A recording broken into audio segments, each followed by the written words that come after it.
Hi there everybody, in today's video I have this BMW 1 Series.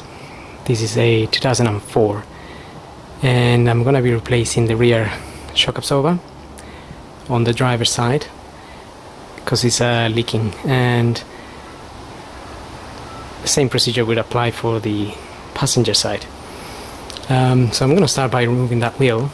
Obviously I've got the car up on the ramp. If you were tackling this on the floor, you would probably need a jack and some axle stands. But I'll just go through the procedure of the removal of the shock absorber.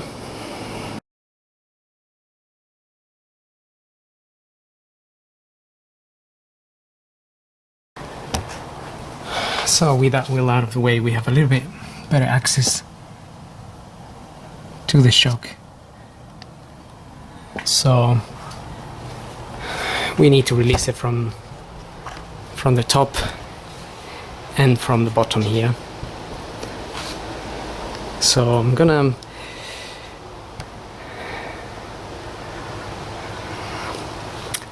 release the bottom bolt first, and then I will do the top.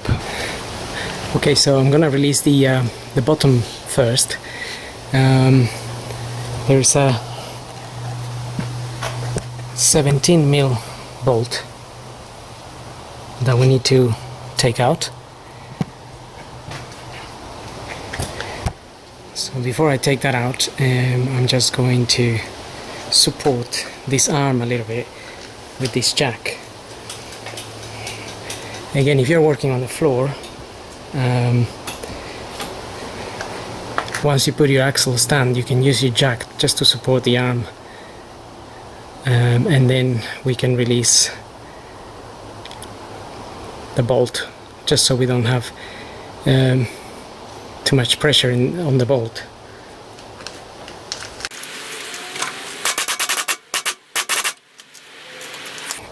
You may also find that if you undo this bolt with a ratchet or something like that,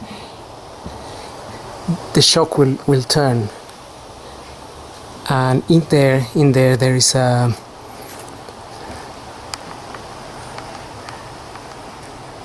an area where you can put a wrench and hold the shock. So I've seen that turning a little bit, so I'm just gonna put a wrench in there to hold it.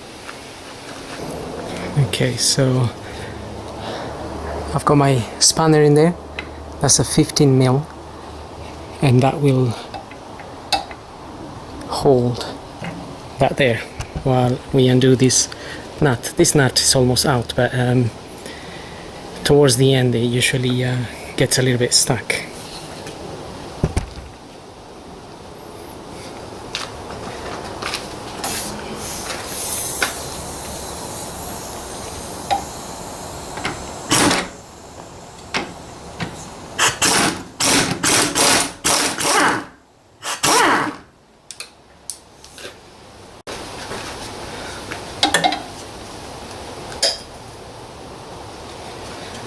Okay, so the little bolt is out. So now that part should be free to move up.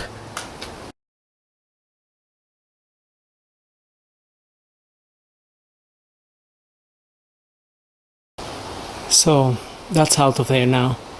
And now what we want to do is release the top bit, and to be honest, I didn't see much movement of this arm, so not sure how much we need the jack in here or not, but it does give a bit of support, so you can undo this nut a little bit easier. Now we're gonna have a look at the top fittings and then remove that shock. Okay, so got the car down now. To access the top part of the shock, we need to remove that panel. And so to remove that panel and give us some access to ourselves, it's best to remove a few things.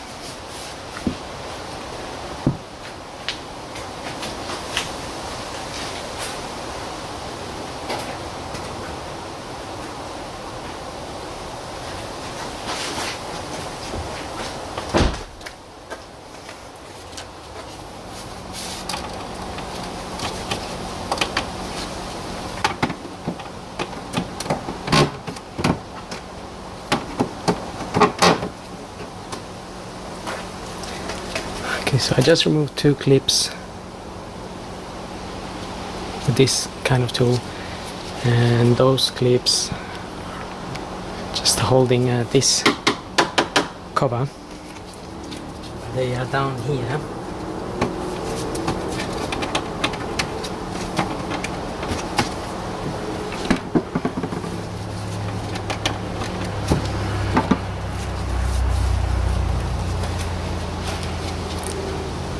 Also going to open these little covers here.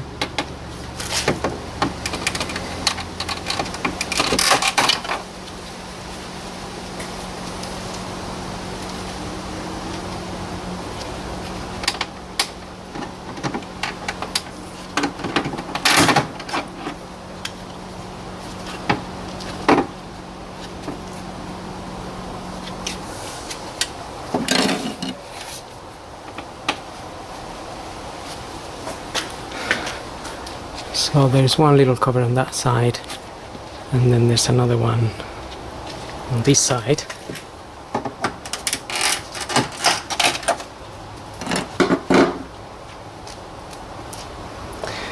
And in there's a little Phillips screw.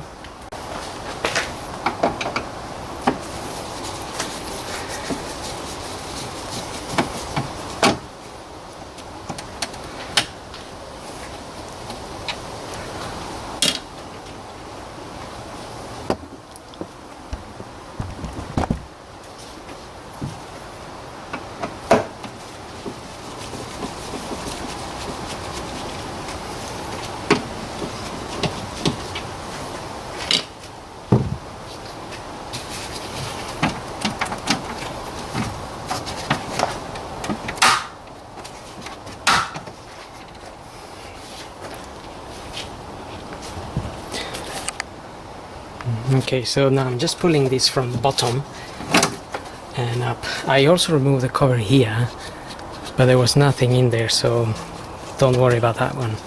Just the 2 on the edges, and also the 2 clips. There's one here and then another one there. But this also goes into a little hook, and you need to pull it out of that hook. So that's this little hook there.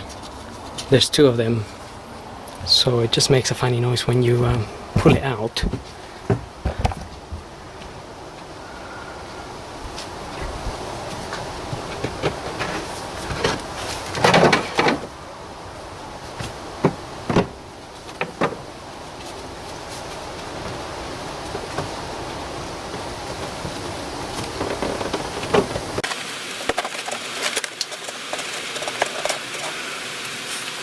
Okay, there's also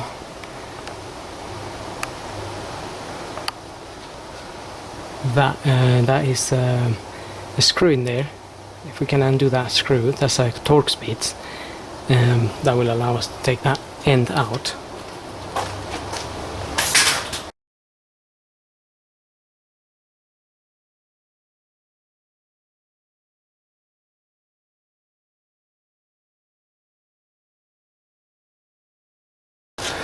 Okay, so with all of that out of the way,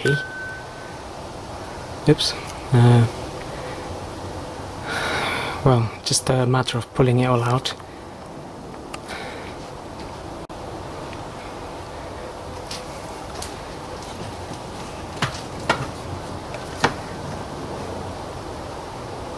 We have access to the shock here.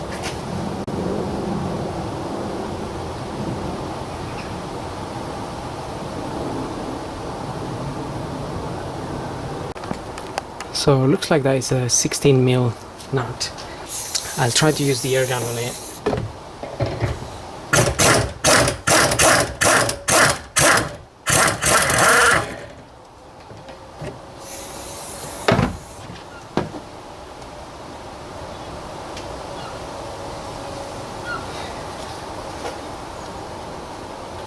Okay, so that it worked a little bit, but it's now turning, so what we need to do is hold the shock and then use a spanner basically and hold the shock at the top. So I'm using a 6mm just to put on top of that.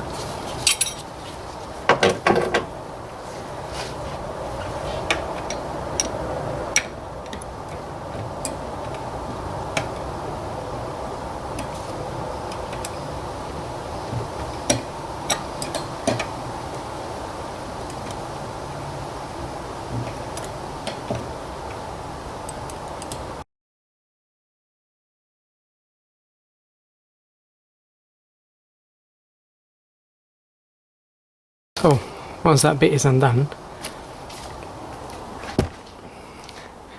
we should be able to pull that shock out.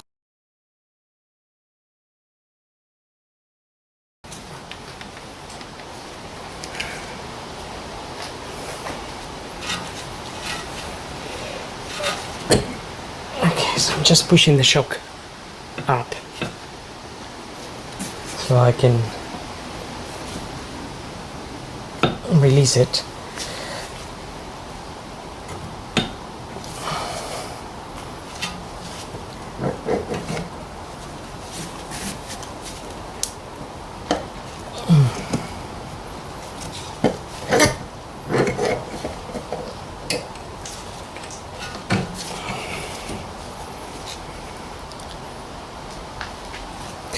You can push it up or down. If you put this back into its original hole, it's a bit easier actually. I just found pushing it down, and then you can move it towards you.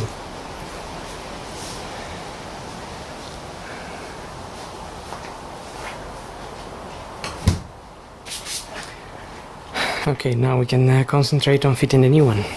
Okay, so I've got my new shock absorber. It's just arrived, and that's the part number for this one. That's the one I'm using anyway. And we just need to change that little top mount there and put it in here.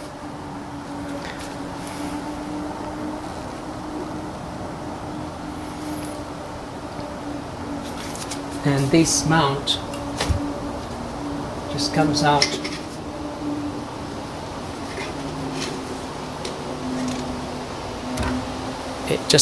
like that of the old shock. Sometimes it's a little bit stuck because there's a bit of corrosion. If you knock it a little bit on this end, it will come out, and that will go in the new shock in there. So sometimes this is compressed like this, but sometimes if we release this, and then the shock will open, and it might be a little bit hard to push it in while we're trying to fit it. So what I'm gonna try to do is I'm gonna try to put it in the hole where it's supposed to go, and then I'm going to cut this to release the spring, and again while I hold the mount here. Some of these shocks you can push them in with by hand, it's not an issue, but I had one the other day that was really tough, really hard to push, so it might be because they are gas. I mean, this is a gas shock absorber, but it also has some liquid in it, made in Japan. Right, so that's what I'm going to try to do.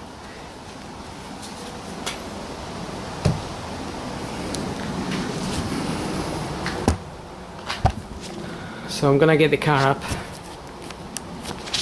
and then we can try and tackle that.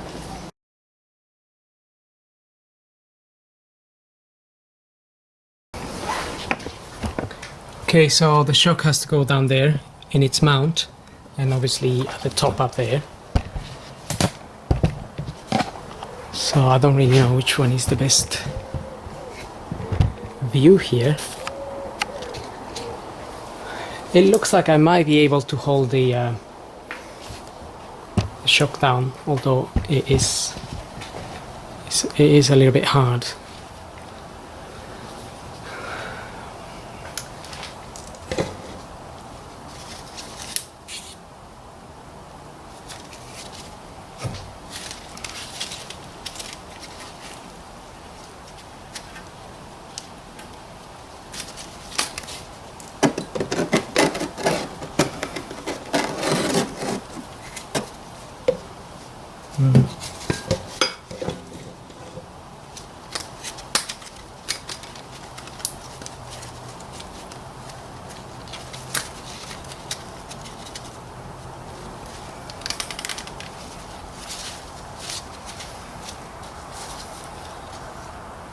Okay, so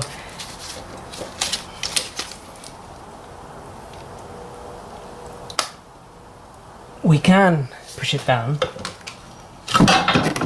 I can feel that we can push it down, so it shouldn't be too bad.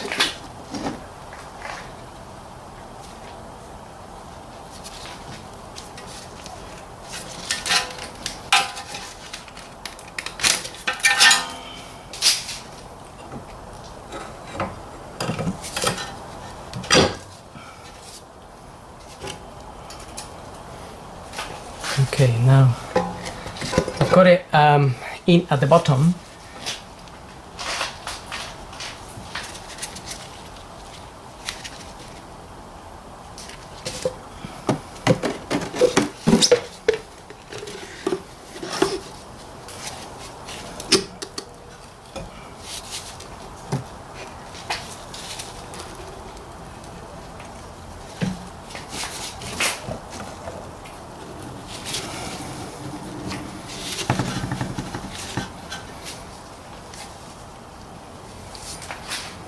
And that's it. So you can push it down. It's a little bit hard, but you can actually push it down and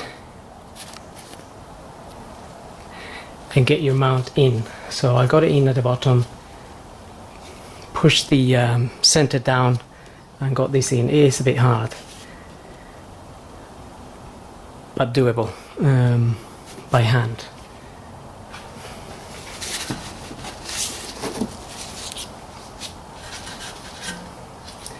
Okay, so now we just need to fit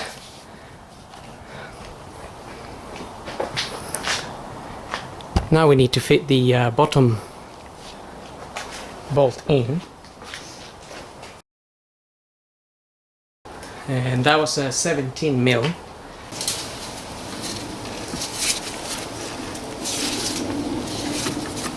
So I always get the bolts in by hand first, and just to make sure they fit correctly.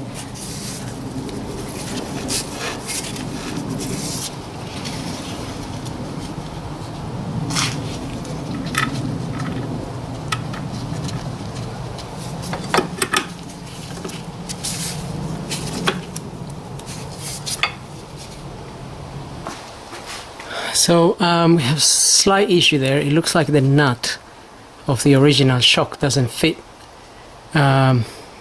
this shock, which means we're gonna need to find a nut. It looks like it's a finer thread to fit that end of the shock, but we can still for the purpose of the video I can I'm gonna put the wheel back on, and I can put that nut later. We can just finish at the top. So all you would have to do is you need to tighten this up, the nut. If that nut rotates, then you can hold the shock just here at this little square end here. You can hold it there, and then that shouldn't turn. But that should be fairly a simple process. So in case you face the same issue, make sure you get a nut for your new shock. Usually they supply a nut if it's gonna be different than the original, so just bear that in mind. But there's nothing in the box, so I'll have to ask my supplier to supply me another nut, and we're gonna do the top bit. Okay, so luckily I managed to find a nut that fits.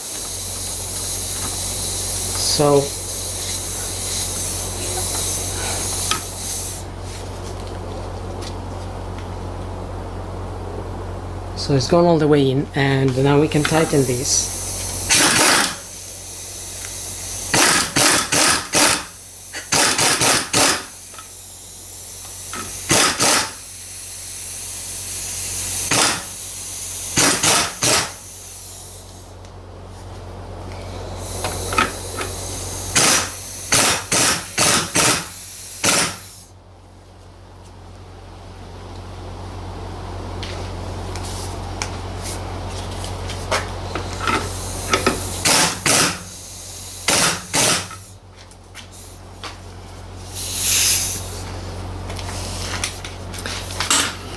Okay, so I've got my nut now in there.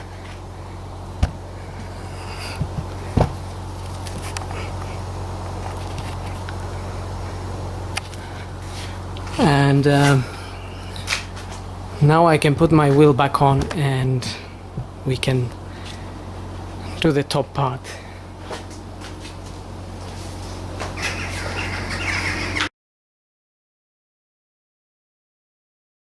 So unfortunately sometimes those things happen. Not all the jobs go really smooth. Things that we have to face sometimes and make adjustments if they are within reason, obviously. So I managed to find another nut, same size but different thread for the new shock. But it's just sometimes that happens, and then we get a bit stuck and we don't know what to do. But technically you could ask the supplier to supply you with another shock or a nut that fits the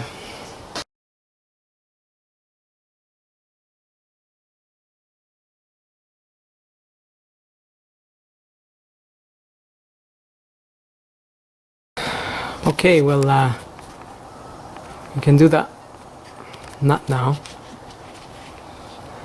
Well, let's hope that one fits.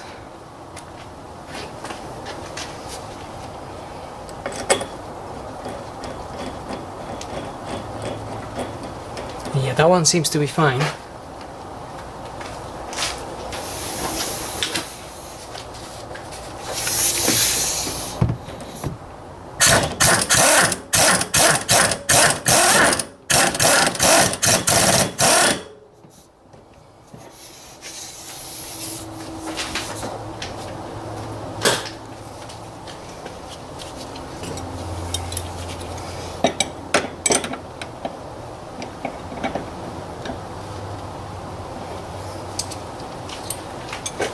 So that's nice and tight in there.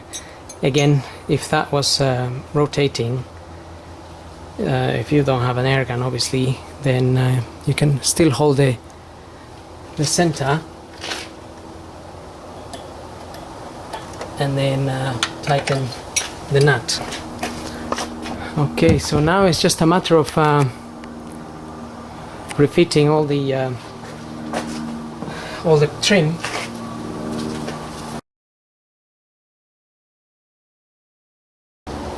I remove that little light so it doesn't drain the battery.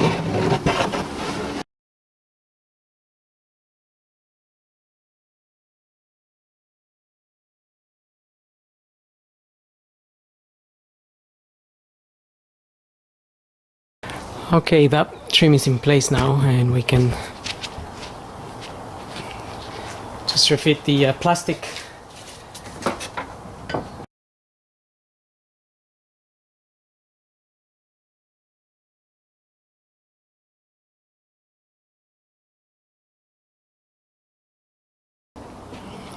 Okay, and that's it. So I hope this video helps, and thanks for watching.